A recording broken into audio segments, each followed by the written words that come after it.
Hello, everyone. Welcome to the webinar today. We are so thrilled to have you with us. We are actually going to have a great topic ahead of us about the apartment exit blueprint.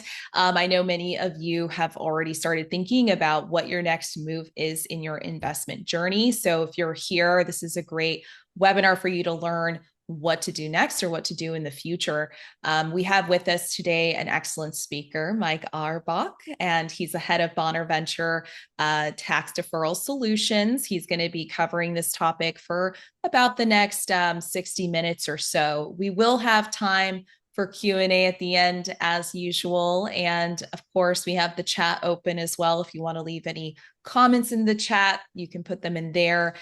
Any sort of questions, please put them in the Q&A box, preferably, and not the chat. That'll help us to kind of organize those questions a little better and make sure we get to everyone. If we don't get to your question, though, we'll make sure to answer it offline. I'll send the Q&A report to the speakers after the webinar. And after this webinar is over, you'll also be receiving the full recording. So you can watch it, share it with a friend, even if you want, as well as the speaker's contact information and the PowerPoint slides. So if you want to print out the slides or get in contact with our speaker for further questions, or to know even what your next move should be for your exit plan, Mike would be a great person to get in touch with. So we'll provide you with that after the webinar is over. And I would also say too, if you have a question, just put it in the Q&A when you have it. You don't need to wait till the very end when we do Q&A. So with all of that said, I'm going to hand it over to Mike. I'm sure he has a lot of information to go over. So let's jump right in. Well, thanks, Alexandra, and thanks for having me on. It's been great to work with, American Apartment Owners Association. And today I'm going to walk through what I like to call the apartment exit blueprint, which really is a proven path for apartment owners to defer taxes, ditch management, and keep the income. And, this really is about turning years of hard work into equity and true freedom. Quick disclosure, past performance isn't a guarantee. Really, today I'm just going to be going through an overview of strategies. This is not tax or legal advice. We always recommend confirming with your CPA or tax attorney for consulting on your specific situation. So here's the roadmap for today. First, we are going to identify why ownership sometimes can feel like a second job. We're going to go through all of the traditional exits that you're probably aware of and why they currently fall short. We're going to talk about the apartment exit blueprint on why we think that is a proven path that you guys should consider. We're going to go over just a case study in our track record, given our 721 exchange and fund. And then the next step is talking about really your exit path and next steps to get everyone organized and get you guys into more passive income and less management. First, I wanted to introduce myself a little bit. I've been in the real estate industry for over 10 years. My family has apartment buildings. And, first I started as an advisor to owners, and then I worked at a West Coast firm acquiring $50 to $100 million apartment buildings. Most recently, I helped start a 1031 exchange company, an accommodator, really drilling down on the expertise of 1031 exchanges, making sure that we know everything, how to defer taxes. And now I am in charge of Bonaventure's tax deferral solutions and really trying to come up with better solutions that apartment owners and other investors want in the market to provide them with a better future. So first, I think it's important to talk a little bit about Bonaventure. You may not know about us, but what I want to reiterate to everyone is we're not new. We've been around for 25 years. We're vertically integrated with an owner-operator mentality, and today we manage over $2.7 billion worth of assets. We have $565 million of our own capital invested across our deals, and we've taken 31 deals full cycle. And so I think what's really important when you're talking to different sponsors, you want to understand their track record. You want to understand how long they've been around. You want to understand the type of stamina and what type of alignment that they have. But really, that's not really the story here. I think the story starts much earlier about Bonaventure. And I think some of the best stories happen by accident. So, back in the 1960s, our CEO, Dwight Dunton's father and grandfather owned a piece of land that they could no longer afford the taxes on. This happens to a lot of families, and most families I think would sell and walk away. And his family, kind of asked like, "Hey, can we somehow participate in the value creation of apartments?" And they were looking for a partner. Fortunately, they ended up finding a great partner, but unfortunately, as time grew on, their partner grew into a large company and wasn't a good steward for their own family's capital. At the time, Dwight, fresh 25-year-old, taking on the world, decided to buy a 378 unit apartment complex to solve his family's complex real estate problem. And really, from that moment forward, he's been committed to not just helping his own family, but hundreds of families, really to preserve wealth, unlock opportunity, and find better solutions in real estate. We like to think we're in the business of helping clients and family, and the more solutions that we can help provide our partners, the better for everyone. So I think in today's current landscape, here's the truth. For many of you, active ownership sometimes feels like a second job. Midnight calls, vendor headaches, compliance issues, and rising costs. I know for me personally, sometimes it feels draining. I'd love to share a quick story about, an owner that I spoke with that had a solid 60 unit building on paper. It was a success, but really, when you dig into it, it wasn't as much. Owning property requires a lot of maintenance. One night, a pipe burst at 11 p.m., and the plumber wanted to charge triple overtime rates. I think we've all been there. At the same time, the city inspector was requiring costly upgrades, and now we're in an environment where insurance premiums have doubled. And so by the end of the year, the owner gave me a call and was like, "Mike, I feel like I bought myself a second job, and that doesn't even pay me enough with everything going on." So I think that's really what the problem is today a lot of apartment owners have built a lot of equity, but it feels like it's starting to become a job that has owned you and your time, and instead of giving you the freedom that ultimately real estate should provide, and that you set out for. So I wanted to start out with just a quick poll question, and wanted to just understand, like, what's your number one headache? Is it tenant issues? Is it property maintenance? Is it rising costs, regulatory changes, compliance, or is it lack of time? I think for me, just talking to a lot of the owners over the last couple of years, at least one of these are on their list on something that is a headache, and that's exactly what we're trying to solve here. Yes, definitely. Some of those I've heard many times. Tenant issues is usually a big one. Let me see here. I'm going to give it just a little bit more time. Hopefully, some of you can get your answers in before I show the results. All right, last chance to put in your answer, and I'll end the poll here. And here are the results. Looks like regulatory changes and compliance. I think most of you in California with pro tenant laws over the past couple of years with COVID have experienced this. As I was purchasing property in California, we experienced this too. And I think a lot of owners are trying to look for reasons to operate in states that don't have as much regulation, but it's becoming harder and harder to operate just with the current political landscape. Great. Let's move on. Joyce says New York State as well. Yes. Yeah, it's becoming everywhere, really. Like we operate on the East Coast, but really, I think a lot of states are becoming more pro tenant and less pro landlord, and we're all trying to solve together how we can mitigate any changing legislation. Yes, unfortunately, the California laws seem to be a little contagious, and the New York ones as Yeah, well. So we'll see what happens in the future. totally, totally.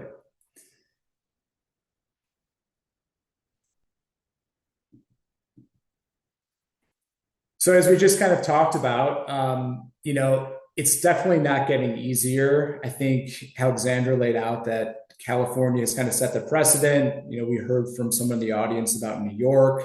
Every owner that I talk to is kind of feeling these same three pressures, whether it's rising operating costs. I don't have to tell you guys about the insurance premiums that are going on in Florida and California, where some companies have pulled out completely. Property taxes have been going up. Maintenance is climbing faster than rent growth. And one investor told me that their insurance doubled in a single year and their cash flow significantly decreased. Second, regulations. I think that's been a number one priority for a lot of landlords. Is cities are rolling out compliance issues that cost real money, whether it's rent caps. Another owner was hit with a retrofit, the Pacific Northwest, that ran into six figures for earthquake sizing. It's not optional and non-negotiable. That was a huge cost. And third, it really comes down to time and energy. I think, going through these experiences, you really realize that, sometimes the grind never stops. And one time we were talking to an investor of ours and he said, I went on vacation to escape and try and get away from everything. And I just still spent half my time on contractor calls. And so the reality is today in 2025, costs are rising, rules are multiplying, and time is slipping away. And something that really should be, getting easier is actually getting harder. I think when we talk about traditional exits, when it comes to selling real estate, most owners think they only have three options when they're really, ready to step back. And I think the problem is each one of these options falls short. So if we just take the first option, which is selling outright, yes, you get your cash, but you're going to take a massive tax hit. Most people aren't aware that there's four layers of tax when they go to sell an investment property. There's, federal taxes, which can be anywhere from 15 to 20%, state taxes, 13.3% in California to zero in some states like Texas, Tennessee, and Florida. There's something called net investment income tax. And obviously, if you've taken depreciation, there's something called depreciation recapture. All these four layers of tax can add up to 20 to 30, really 30 to 40% of your capital gains. And that's, gone in one shot. So most people that I talk to primarily buy investment property. They try and value engineer it by fixing it up, create value through doing that and appreciation. Sometimes it takes decades to build it up, and the IRS ends up walking away as your biggest partner. So, selling outright isn't really the best option. The other option, the smarter option, of course, is doing a 1031. Sure, you're going to defer taxes, but guess what? You're still the landlord. New tenants, new headaches. I think you've just really swapped one job for another. Recently, over the last 20 years, DSTs, Delaware Statutory Trust, have evolved. These are better because you lose the management, but really these are still temporary.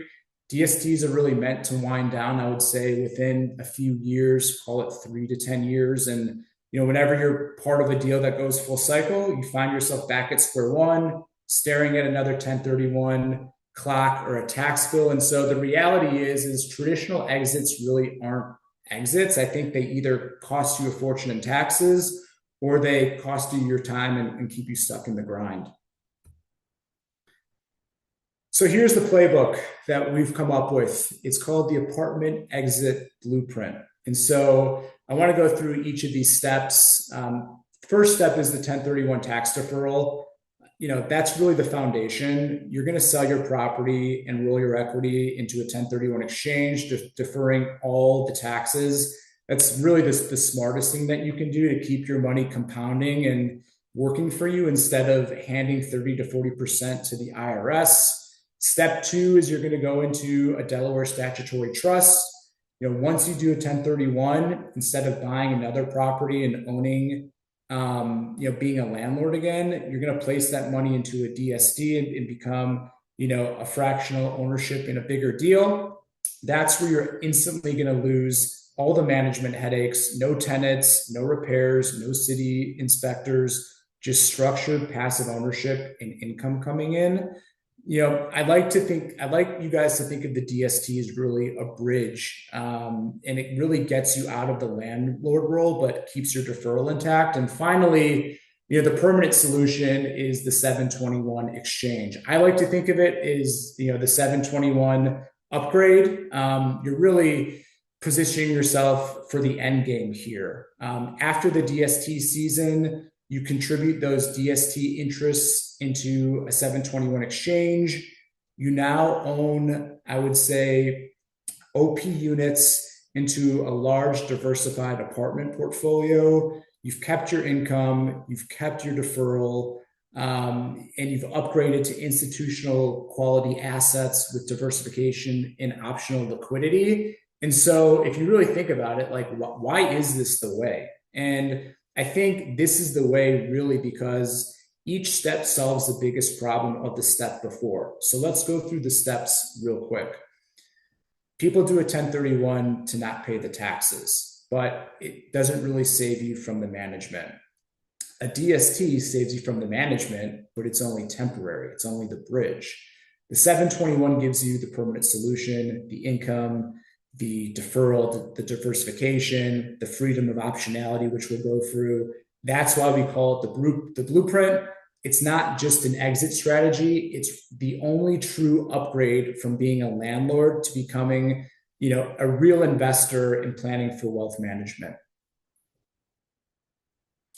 So let's talk about DSTs for a little bit. I'm sure you've heard of DSTs, Delaware Statutory Trust. There's really, they really are a smart move. There's no question about it. They solve a huge problem for a lot of investors that want to get out of active management and go into passive management. They are a great source for passive income. They make sure they make sure all your tax deferral is intact.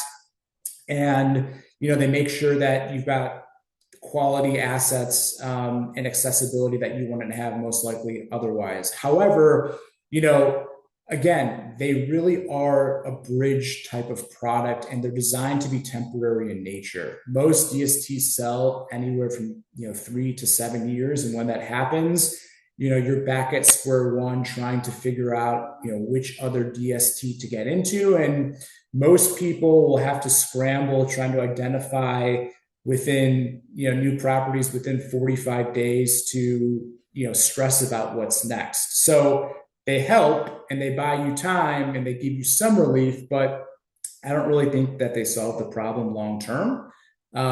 That's why we've built the blueprint to go one step further into the 721 exchange. And it takes everything good about the DST, passive income, no management, tax deferral, and it makes it permanent into a diversified portfolio. So think about the DST as the bridge and the 721 as the destination. And if you're still on, if you stop at the bridge, you're still on the road. And, the only way to truly arrive to where you want to be is the 721. And I'll get into that here in a second.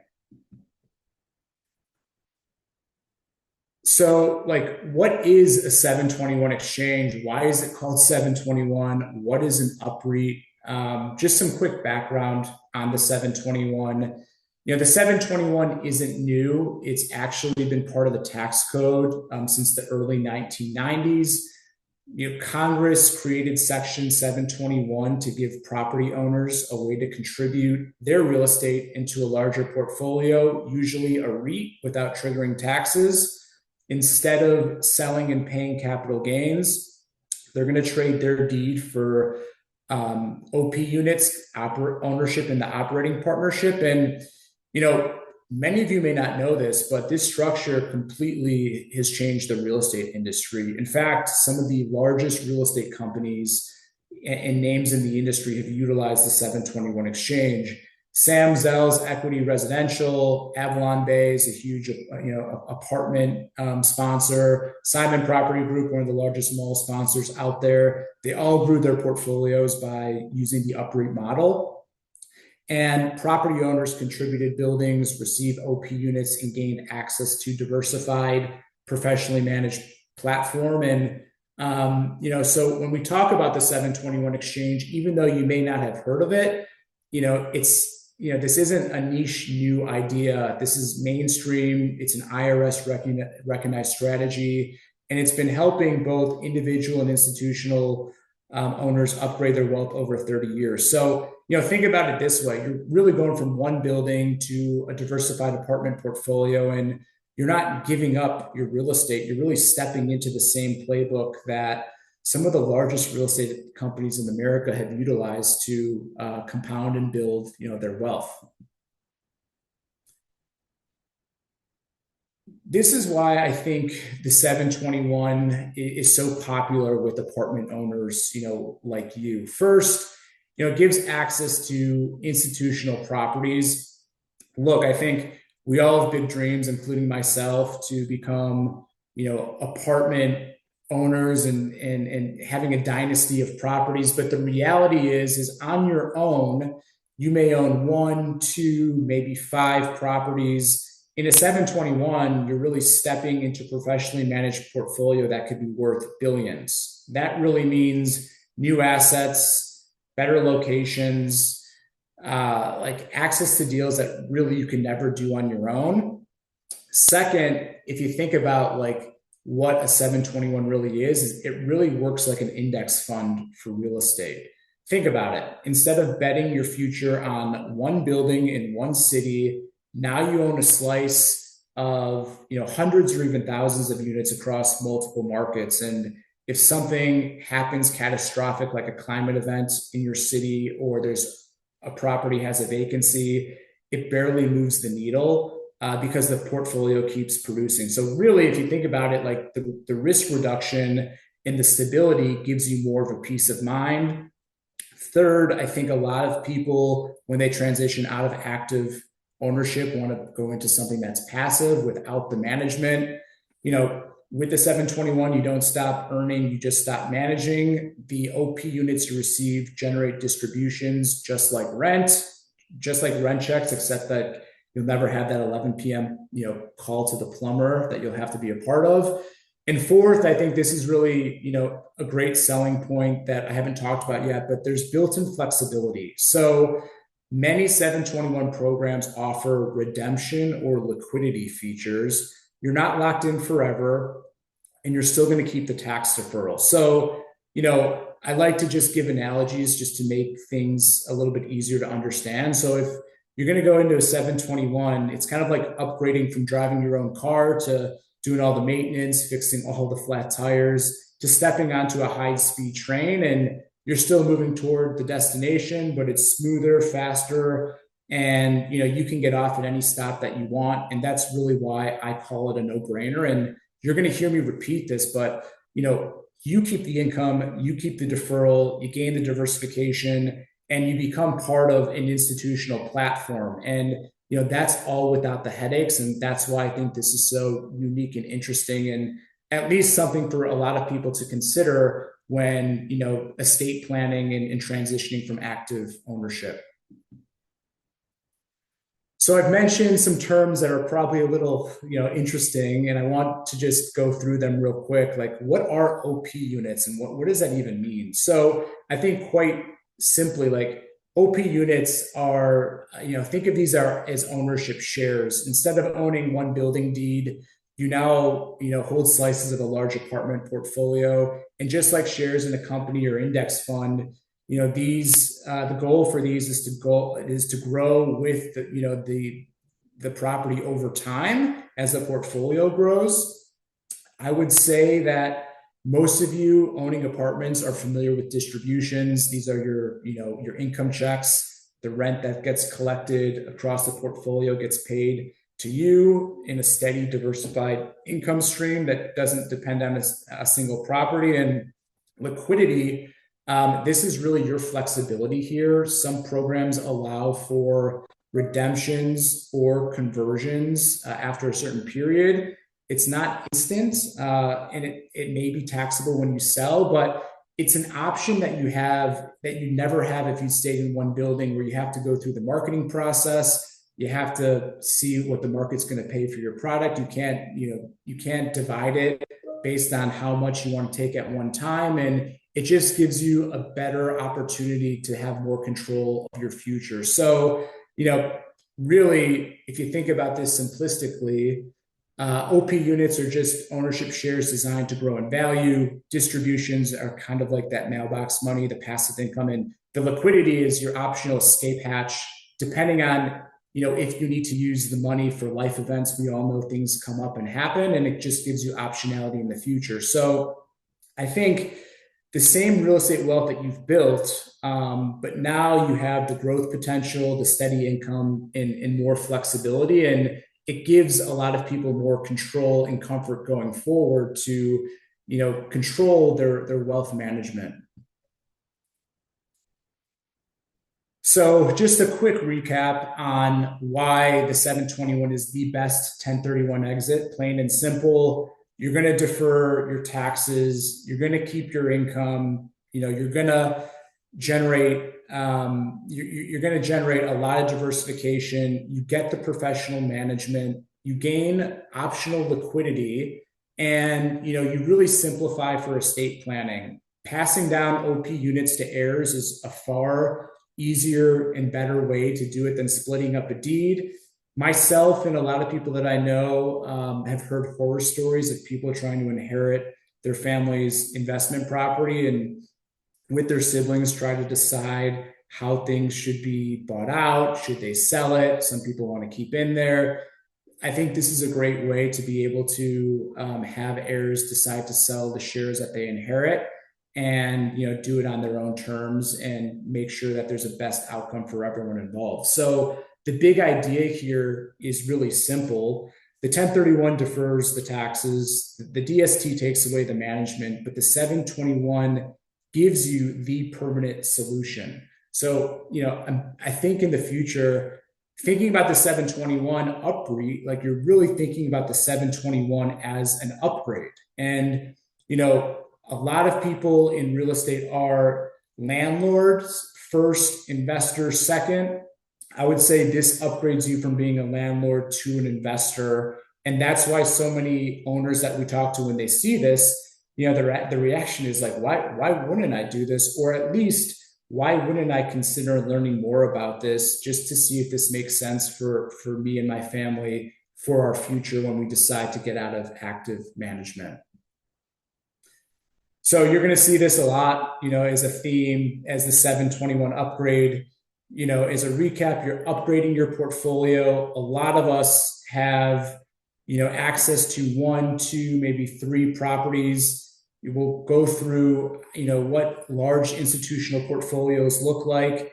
Instead of owning just, wealth on one address, you're going to be distributed across thousands of units in a lot of different cities. I think that, to me, is what the best thing about mitigating risk, all without having to manage, a multi-billion-dollar real estate company yourself. That's a huge, huge advantage. I would say next is diversification.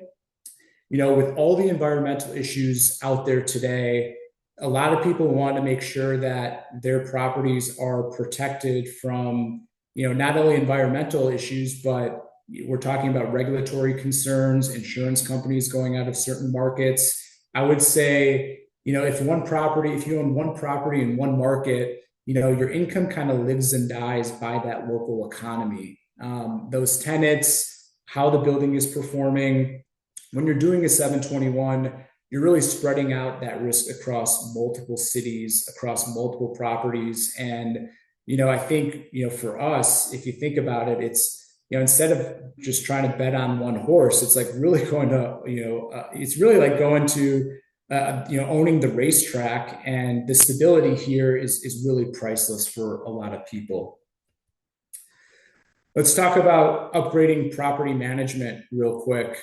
A lot of people, they may have a third-party property manager. They may do it themselves. I think most small owners, we can all agree that you can't really compete for the newest, most desirable properties, the Class A multifamily in these cities that institutions chase. But with the 721, you can. You can be part of that, and you step into institutional grade assets that have higher quality, that are better located. With these properties, you tend to get better tenant profiles as well, which means less problems, which lead to higher rents. And it's like trading a few apartments for a stake in some of the best apartment towers in that market. I already touched on asset quality a little bit, but instead of owning, maybe one or two buildings, whether it's 40, 60, or even 100 unit building, which is a lot, you now own a portfolio of assets that are, institutional quality, anywhere from 100 to 300 units in some great locations that are professionally managed and, are designed to give the best outcomes out there. And, I think the upgrade on liquidity is one of the real selling points that some of these other, features that I talked about really have. And so, this is where I want you to focus on how the 721 is truly different. I think there's a lot of owners out there that are trying to tap into liquidity, especially, partial liquidity. And as a landlord, when you want out, we've all been a part of trying to sell property in the marketing process. I know a lot of owners out there that think that their property is worth, a certain number, and other, the market tells them a little bit differently. They're only able to liquidate, in my opinion, if they can reach that number. And so it's typically all or nothing. And so I think when you sell, you end up paying a huge tax bill, and you poison the well of compounding. And you hope that the timing is right, and hope really isn't a great strategy. I would say in a 721, it really gives you that optionality and flexibility. With OP units, certain programs allow you to redeem portions of your investment over time. That means you can choose how much to sell, when to sell, instead of being forced into one taxable event where your broker comes to you and says, hey, I know your building is, you think your building is worth X, but I've only got offers for Y, take it or leave it. The flexibility to me is really huge. And, that really means that you can plan around market cycles, retirement needs, estate planning, or family goals. And it really puts you back in control. So, the theme here is when I say upgrade, I literally mean it. Like, you're upgrading your portfolio, it gets bigger. You're upgrading your diversification. You're now in multiple cities across multiple markets. You're upgrading your assets, and you're upgrading your options as they get wider. And so, the 721 to me is the permanent solution. And that's why we built BMIT, to give everyday apartment owners the same advantages large institutions have had really for decades. So let's talk about BMIT, Bonaventure's multifamily income trust. Simplistically, I would say BMIT is really a professionally managed multifamily perpetual private, NAV REIT, really focused on investing in stabilized and value add communities in high growth, supply constrained markets across the Southeast, but with the focus on, the Mid-Atlantic. And the fund really targets, I would say, durable income, long-term appreciation through value creation and operational efficiency, which is really complemented to Bonaventure's fully integrated platform. This to me is what it's really all about. It's really built for income diversification and, most importantly, alignment. It's hands off. It provides monthly distributions. and it's designed to work with some of the common exchange pathways that I talked about, and we'll go through here shortly.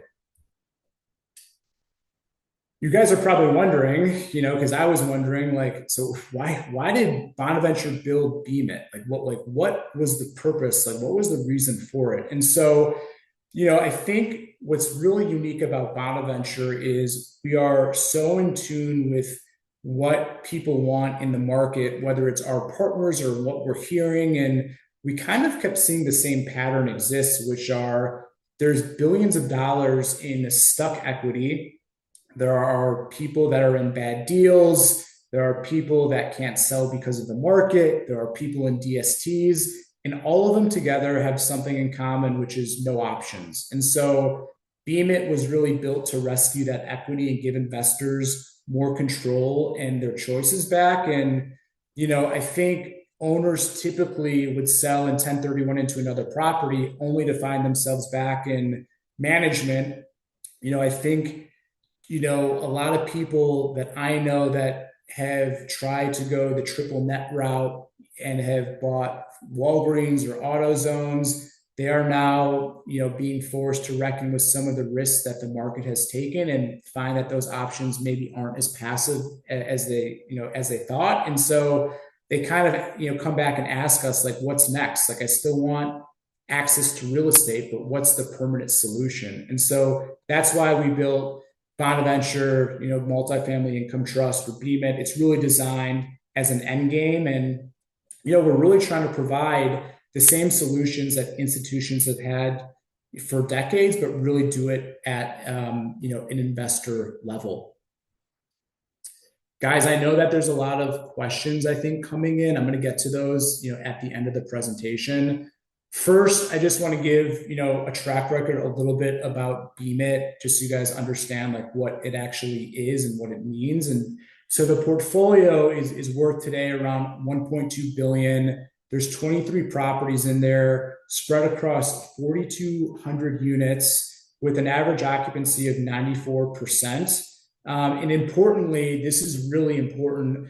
We have 130 million of our own capital invested. We are the biggest investor inside of BMIT. I think in the future, it is always very important as an investor to ask a sponsor, how much money do you have in this? What's the skin in the game? And I think that really is a differentiator because there's alignment. We have to make sure we make not only great decisions for our partners, but for ourselves too. And performance is really going to be the key thing here, I think, in the future. And there's no better judge of working with someone, as long as they're, judging them by their capital at risk. So, I want to give a quick example on how this would work, going from first call to passive income. And, I'll get into later, there's 3 ways to invest going from a 1031 to a DSD. If you own a multifamily property, you can do a direct 721, or if you have cash on the sidelines, you're able to buy directly with cash with a minimum of $100,000 and get shares in exchange for that. But first and foremost, I think for us, it is all about fit and plan. And so I just want to preface this, like, this is a great option. It's not an option for everyone, but I think it should be an option that people should at least learn and consider.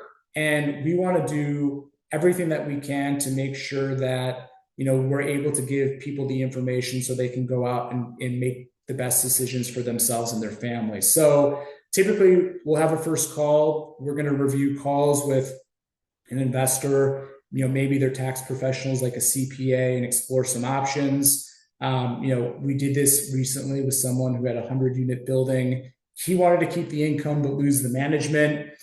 Step 2 is, sell into a 1031. He ended up selling the building and set up his exchange. Remember, you have to go through a qualified intermediary. You cannot take constructive receipt of the funds. The funds cannot hit your personal bank account, or else the IRS will deem that a taxable event.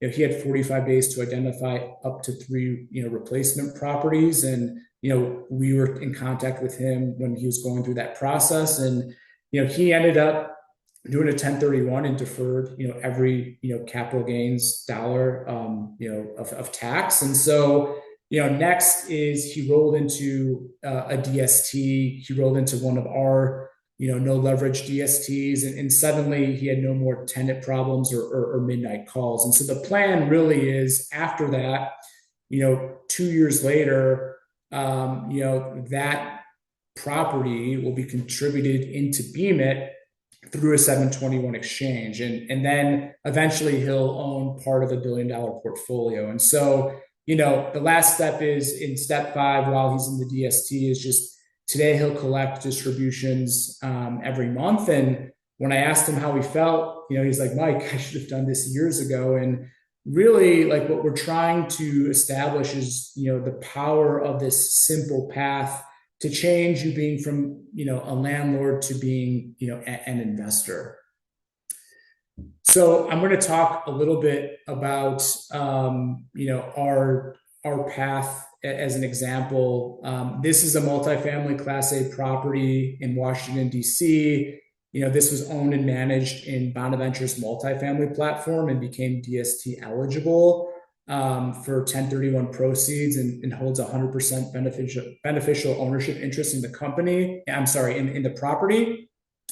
There's a sponsor option with an independent appraisal to drive a potential 721 into BMIT, into the fund, after a 2-year minimum. So remember, this DST is more like a bridge and gets you to that 721 destination.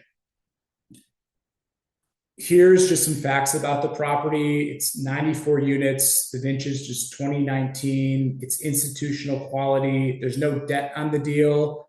This was really by design. I would say this is all about preserving deferral and delivering stable distributions, not financial engineering. And, I think the offering was really sized to take on meaningful 1031 equity. And we anchored it without a loan, to a large unlevered exchanger so we could launch cleanly and then scale. And so this was an idea that we had because the market told us, like, this is what people want. And, this is the path going forward to get into, the 721 BMIT, route. And so, ideally, who does this fit, right? You guys are probably thinking it's ideal for sellers who need the full tax deferral, who want no management, and who value a documented 721 plan, going ahead. I think what I want everyone to take away from this presentation is, like, you're owning a portfolio, not the property. And I think the picture here really does a great example of going from one property to multiple properties. And that really, to me, is when you start shifting your mindset from just, a landlord to an investor. And I think in general, people want to have a lot more exposure to being diversified than having all their eggs in one basket with just one property. Here are just a couple myths, I would say, about 721 exchanges that maybe you've heard or maybe that you're thinking right now. I think, people think 721 triggers taxes. And, again, these have been around programmatically for the last 30 years, and if structured correctly, it defers it defers the gain, and it's IRS approved. Some other things that you're probably thinking is, well, my money is going to be locked up forever. And, that's a myth. Many programs allow for periodic redemptions or conversions. The terms may vary. Most paths will have you be in the DST for 2 years, and then you have to be in, the private REIT for 1 year before you can have a redemption.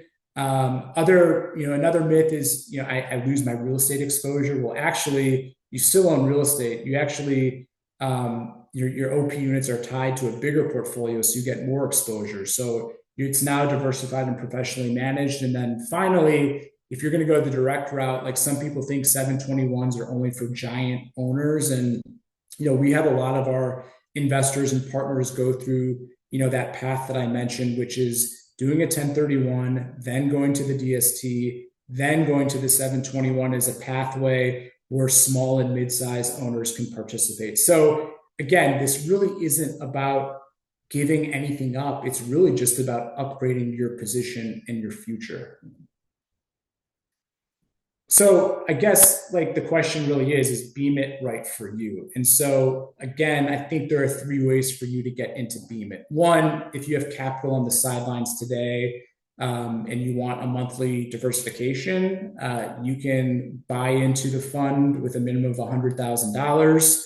Two, you can do the route of going 1031 seller DST to 721 with a very clear planned documented runway and timeline of predictability. And three, from a direct 721 standpoint, we're currently looking at owners with apartment units and portfolios in multifamily in the Southeast and Mid-Atlantic.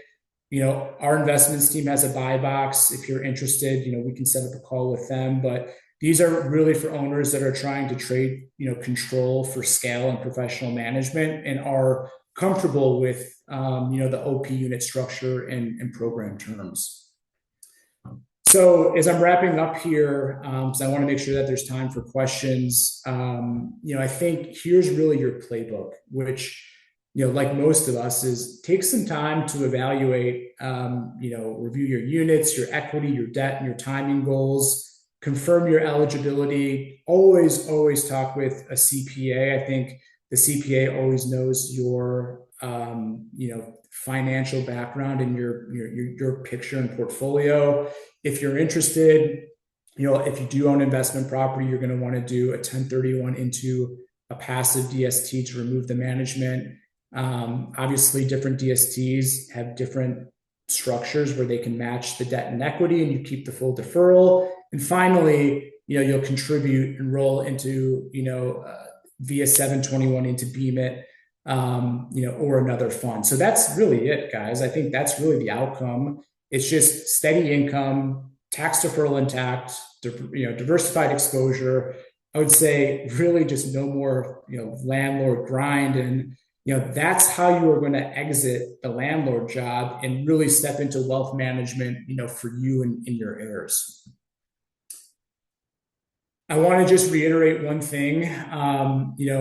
Anyone that you do this with, you just want to make sure that they've been doing this for a while. I think we've all heard of sponsors that have come and gone in previous cycles. We've been around, for over 25 years. We've got $130 million in BMIT in this fund. We've got $565 million spread across our entire portfolio. And, through every cycle, we've delivered consistent distributions. We've completed 31 full cycle events. And this isn't new. It's really proven, scaled, and aligned. And, I think for us, we really want to go out there and help people, whether it's with us or other people, just give them optionality for finding solutions to their problems at the current time. So I guess wrapping up, like, if you could keep the income and lose the management, would you?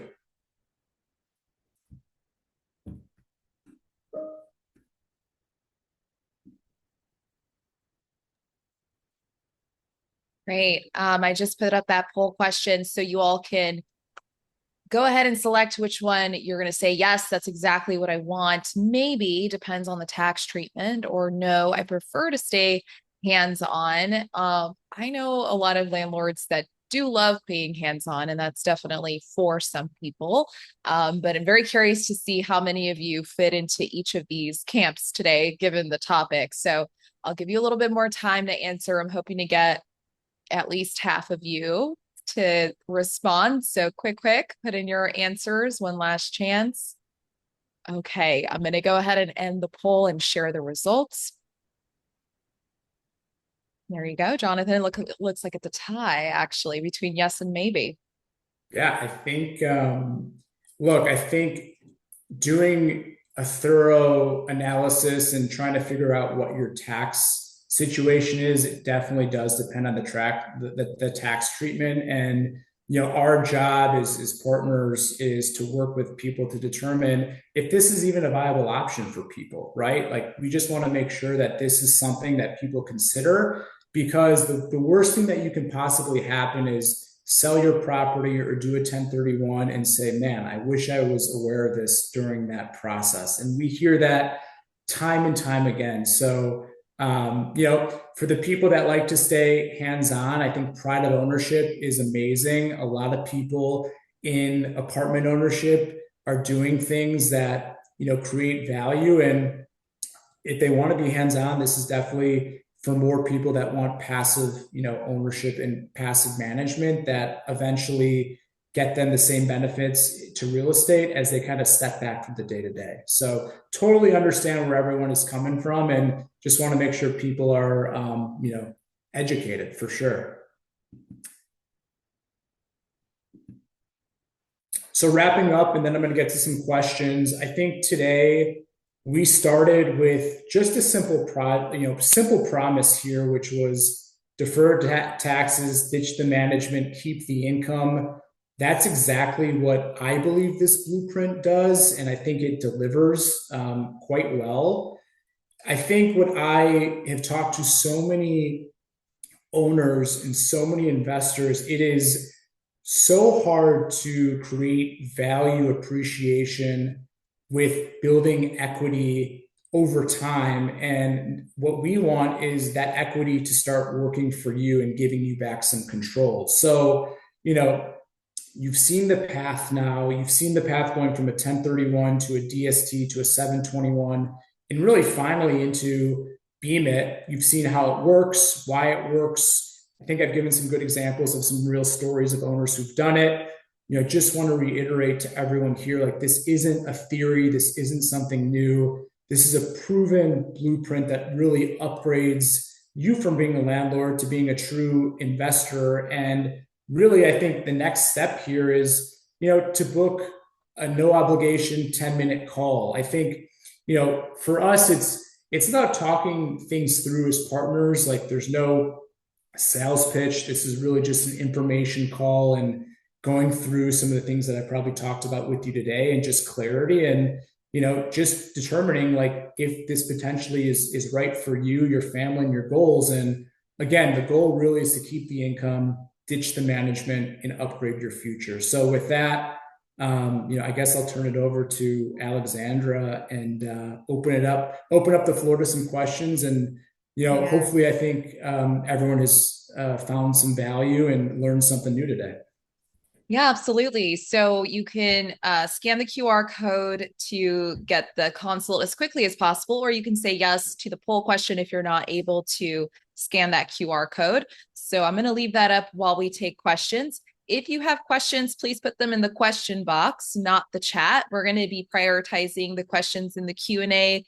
It's a lot easier for us to go through there. So please, if you've put a question in the chat, move your question over to the Q&A box. Also, we are recording this full webinar, and we will be sending the slides and recording to everyone by end of day tomorrow. So to start with some of the questions, Bart asked, is there a pass-through of depreciation in a 721 or only income?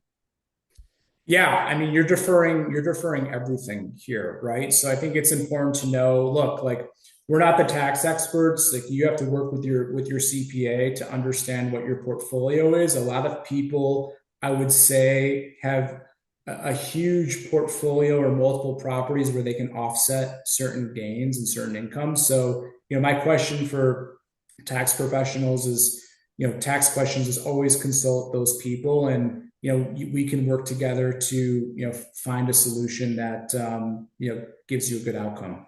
Hmm. George asking, what is liability exposure under this 721 OP structure?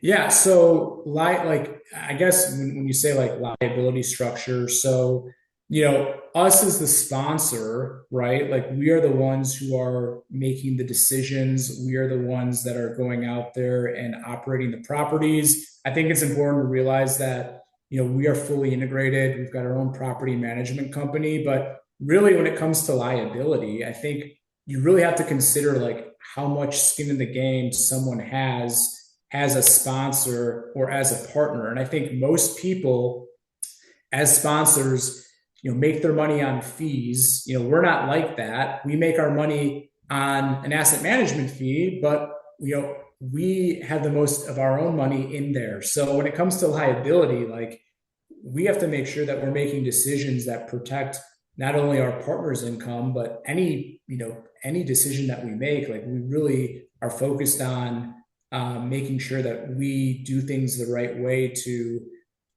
as a company, just make the right decision, right? And I think other folks don't really view and do things in that way. Like they do things for, generating fees. And I think that's what the real difference is when it comes to liability. So, we've got a lot of skin in the game. And, that's one thing I would always ask, whether it's us or other sponsors, like how much skin do you have in the game? And I think their answer will tell you all you need to know about, liability. Yeah, absolutely. Dina's asking, what are the approximate percentages of upfront fees for DST and 721? Yeah, great question. Every sponsor has a different playbook of different fees. For us, I will say, like, we, from a sponsor level, don't take a lot of fees, like, at all. We believe in more long-term alignment and performance. I think when it comes to the fund, BMIT, we take a 1.5% asset management fee, but there's no fee depending on which channel you come from. If you're working with an advisor or if you're coming direct, there's different fee structures that, I'm happy to talk you through, or our capital markets team is happy to talk you through. But we are really focused as a sponsors to eliminate a lot of fees, to eliminate any friction and make sure that you guys get, the distributions, going forward. That's great. George is asking if you can reinvest distributions tax free. Yeah, I mean that's a great, that's what a lot of people do. I think for us, like, you always want your money compounding, right? And I think when it comes to us basically coming up with a plan of attack and a path, like, we just have to understand, like, what your goals are and how you want everything distributed. But yeah, there's definitely optionality there too. Richard in the chat says he's trying to sign up, but his email's not being accepted. So, Richard, just want to let you know, we'll connect you if you're having a hard time filling out the form. No worries. I got your message. Dina, and I believe you answered this, but good refresher, is the DST an investment with just one asset?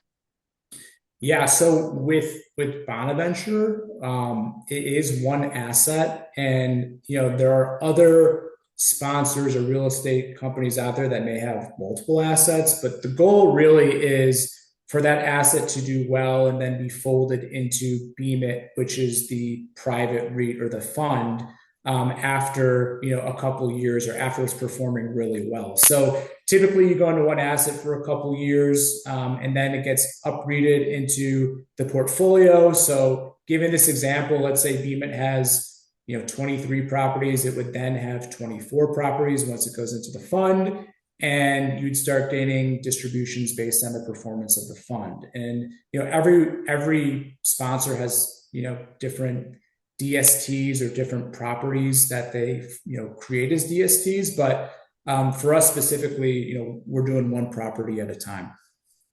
I like that focus. Thomas asks, how and who determines the valuation of your property to invest in OP units? Really great question, Thomas. We get fair market value appraisals done, and so, like, that's really, really important. I think we don't set the value. I just want to make sure that's clear. The way the value is set is really think about it as a normal property. We want the NOI to increase. We want the income to increase. We want everything to increase, but we have to do it in a way that's fair and appraisals are done. And that way it maintains not only fairness and credibility, but, third parties, determine that. So, we have to make sure that the portfolio is operating at peak level, and, the value is reflected on, whenever we, get that appraisal done. Right, basing it on reality. Yeah. Bart asks, can the 721 units be sold a year later for cash? Yeah, you can redeem. It's called a redemption, and so after 1 year in the REIT, we offer quarterly redemptions based on how many people are trying to redeem at one time. You obviously get in line. We've never missed a redemption to date, just to be clear. But yeah, you can sell those shares. We'll purchase them, and you will get cash.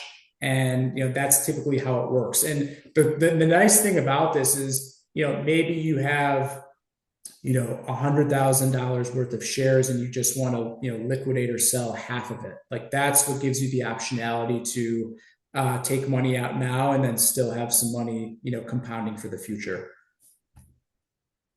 Great. George asked, can you elaborate how the 1031 works? First DST and after 2 years into a 721?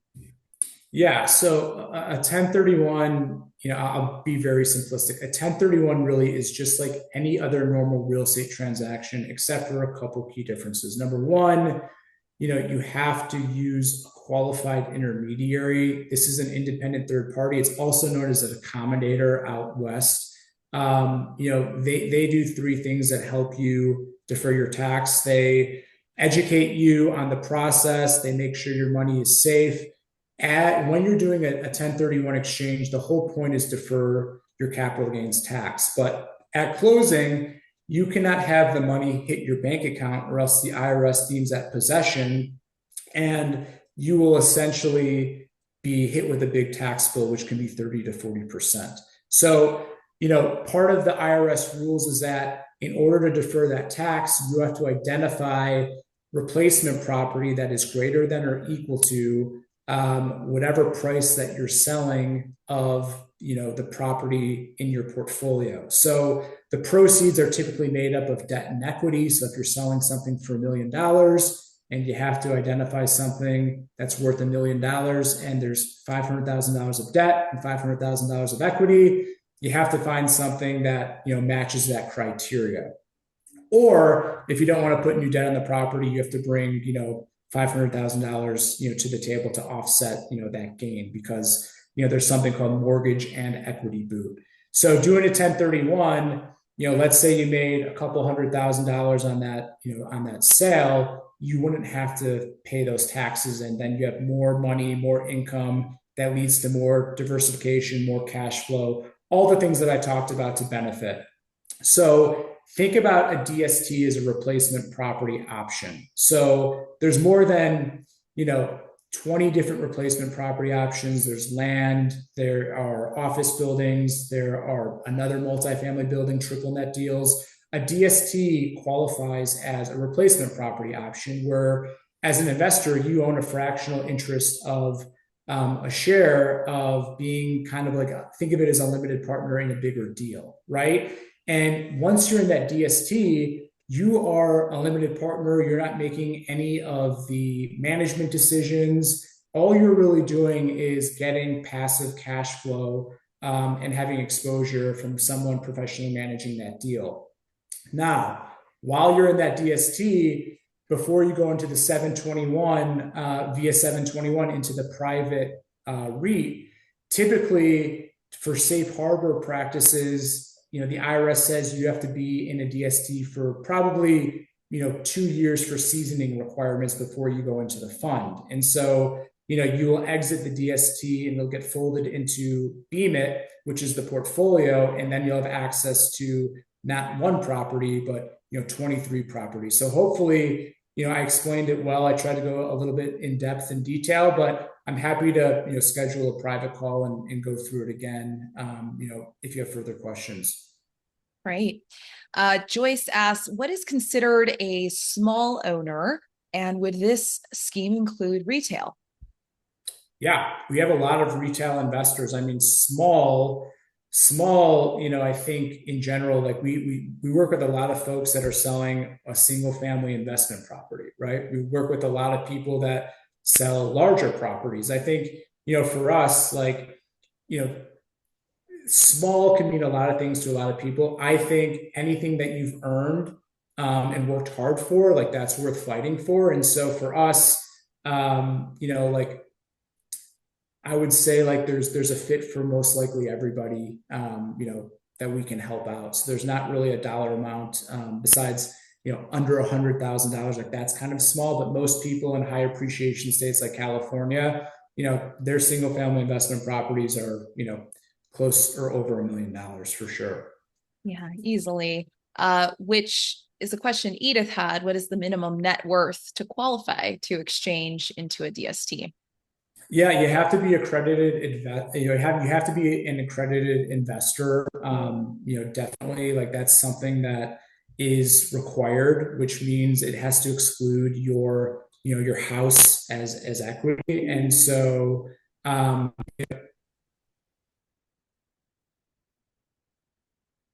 Oh, I think we might have lost a connection here. I'll let Jonathan hop back in.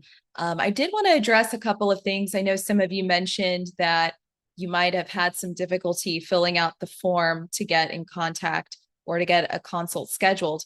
But we do have an exit survey. And I also had a poll question up earlier. If you answered yes to that poll question, or if in the exit survey, you take that as you leave the webinar, you'll see the option there to mark yes that you want a consult. So they'll be able to get in contact with you. The QR code is nice because it's a little more expedited since they're going to get that right away. But if you mark yes on the poll reports, we'll be sure to send your information over to Mike and his team. Well, we'll wait for him to come back and see. I'm going to give Jonathan a little bit more time to come back. I hope you all are enjoying the presentation so far. Recording is going to be sent to you all by end of day today, maybe end of day tomorrow at the latest. So keep an eye out for your email. I've heard it can go to spam or junk sometimes. So if you could check there, you'll be able to see it. Let's see here real quick if I can get Jonathan back onto the screen. Jonathan, if you hear me, let me know in the chat if you are able to return. Yeah, I would just close it out. Okay, Jonathan. Well, we do have some more questions left in the Q&A, so our apologies if we weren't able to get it today. Richard, I see that you want to call today if possible. That's amazing. Richard, I see you. I will be sure to expedite this over to the team. Anyone here on the call that really wants a call ASAP, please put it in the chat.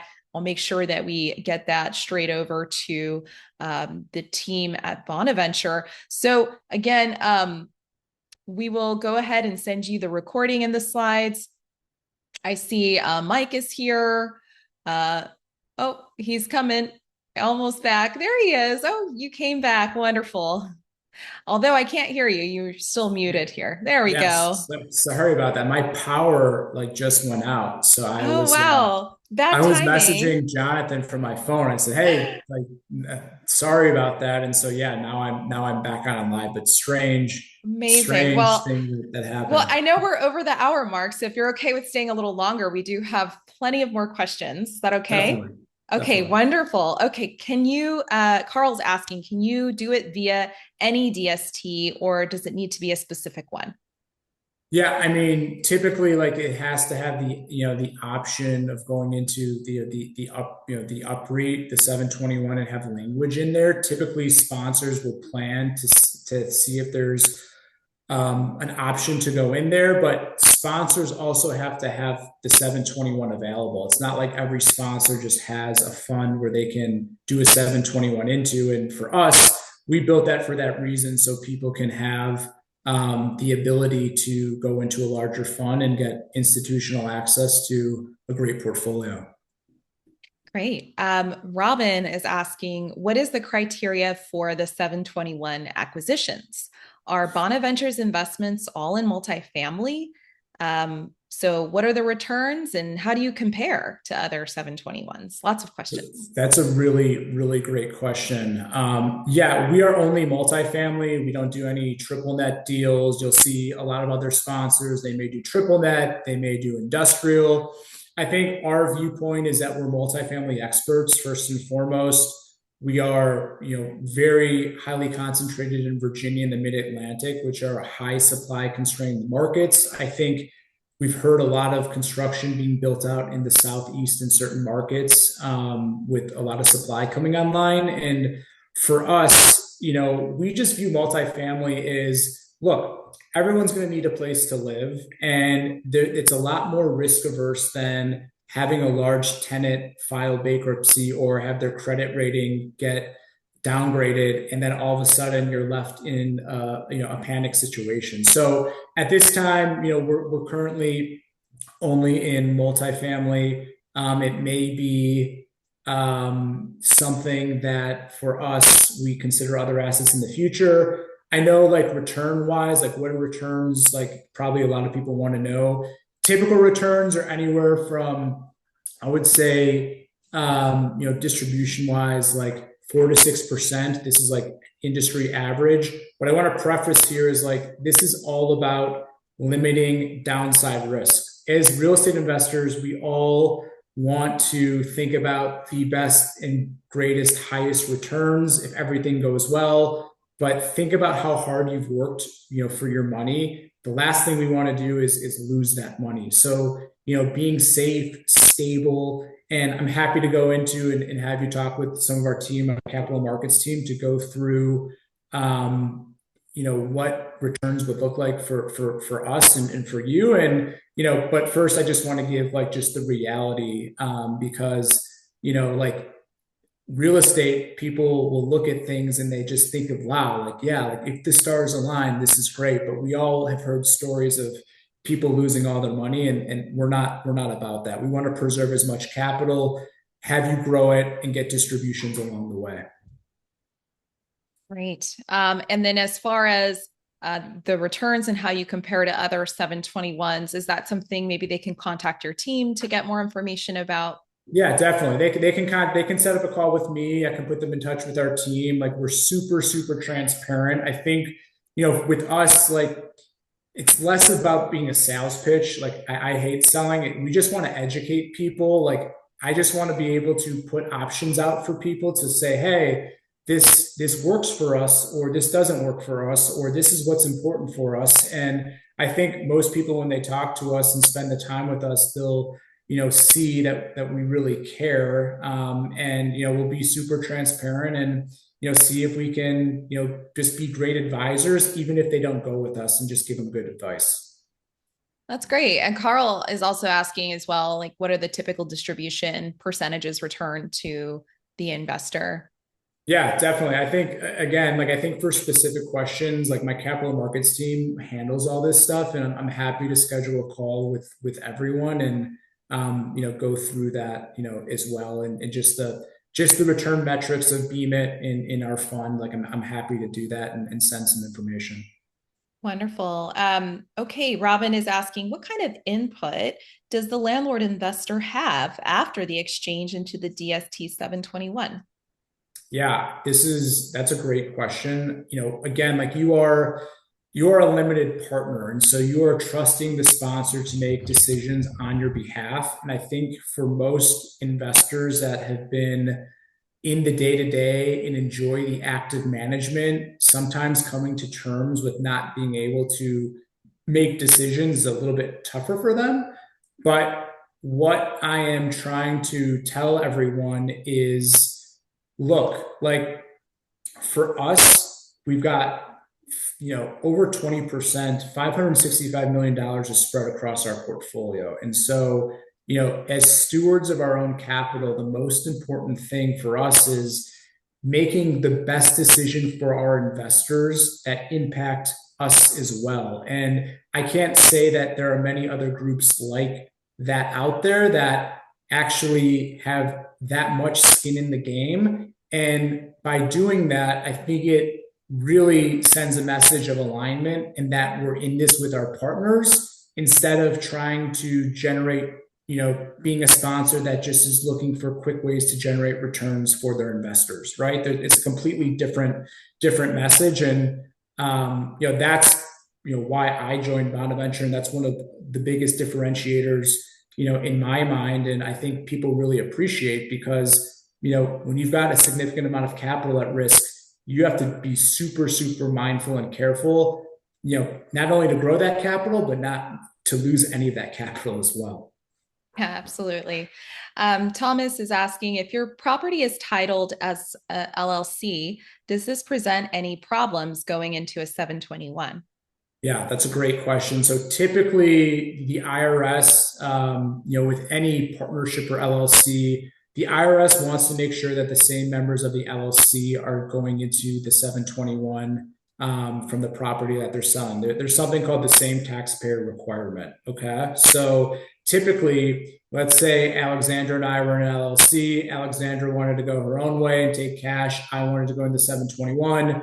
You know, typically there's something called a drop-in swap that you'd have to set up in advance of you selling your property so you can maintain 1031 eligibility. You'd have to talk to a tax structuring attorney to set that up. They give you advice on that and seasoning, but typically the same taxpayers of that LLC have to roll together to become eligible. And if one person cashes out, it breaks the same taxpayer ID code, which the IRS likes to track for 1031 purposes. Okay, thanks for the clarification on that. Dan asks, can I just purchase the ownership units in the UPREIT? Yeah, definitely. You can do that with cash. There's a hundred. I think I mentioned on the call. There's $100,000 minimum right now, and we're happy to discuss with you some options if you think that is a possibility. Okay. Have loans or mortgages in your properties? Yeah. So, for this property that we talked about, this has no debt on there. We're coming out with another property, another DST in October that will satisfy debt replacement. As I mentioned before, depending on what level of debt you have on your property, you have to replace that when going to sell your property. So I think every owner has different scenarios. Some people have high leverage, some people have low leverage, some people have no leverage. I think for us in the future, we're coming out with more products that appeal to a lot more people. And, like we're happy to go through your scenario and lay out some options and see if it works for you. Hey, wonderful. So for those of you still on, Jonathan from Bonaventure, who's working behind the scenes, has fixed the form so you can fill it out now if it wasn't working for you before and you want to book an actual time on the calendar ASAP. You can scan the QR code. Don't worry though if you still can't do it because if you did say at some point in the poll or even in the exit survey as you leave when you take that, we'll be able to get in contact with you. So no worries, but this would be a very convenient way to do it. So I put it up again on the screen share. Okay, good. Richard got booked. Nice. Okay, so it's working. So Cleo's asking, I see how one receives returns on the profit of an operational property, but how does appreciation figure in? Yeah, so that's a great question. We have the property, we have the portfolio appraised, and NAV stands for net asset value. And for the goal for that to improve is just like a normal property. You have to see how the property is performing, what the NOI is there increase in rents? That gets done systematically. And, again, I think for the sake of time, I'm happy to talk offline on how we value that. Just want to be mindful, for other people here. But yeah, like, it's not like the whole goal, I think, of the 721 and being in a private REIT is to grow, the value of the REIT over time. And that's really, really important because it works just like you're owning a property. Your shares are increasing just like owning a stock while getting those cash flow and distributions. And, in order to do that, you have to make sure that the portfolio is operating, effectively and optimally to get a higher price, right? So, it's not like people are just slapping numbers on what the share price is worth today. Like, there's a lot of thought and appraisal values that go into it. Hey, great. Sammy asked, do you have a prospectus or other docs we can request? Yes, we've got a bunch of documents that we can send out based on BMIT. You can go to bonaventure.com and click on BMIT. You can download a lot of our materials. For anyone that wants my information, I'm Mike.Auerbach, first name dot last name at bonaventure.com. I think the easiest thing to do is to do the QR code and schedule a call, and I would be happy to go Mhm. through and send any information to people so they can look through it and have our team explain, more and answer more questions. Great. Well, I am going to be sending out that email with also Mike's information. So if you didn't catch his email right then and there, that's okay because we're going to put it in the email. Again, check your junk or spam. It might go there. I'm going to wrap it up here on questions. I don't see anything else in the Q&A box. We'll revisit the chat in case there might have been questions in there that we missed, but thank you all for having such amazing questions for Mike. And Mike, you did such a great job answering so many questions. So thank you for staying a little extra time here with the group. So we really, really appreciate all of your knowledge and your time to come on, for like almost an hour and a half now. So thank you. Awesome. Yeah, I think, look, it's been great talking about this. I'm pretty passionate about the 721, and just for everyone out there, like, I just encourage you to learn as much as possible, whether it's with us or other people, just so you have future options, and happy to, answer more questions in the future. So just want to thank you again, Alexandra. And, like, it's been great talking to people, and hopefully in the future, we can be a resource. Amazing. Well, everyone have a wonderful day. We'll see you next time. Bye.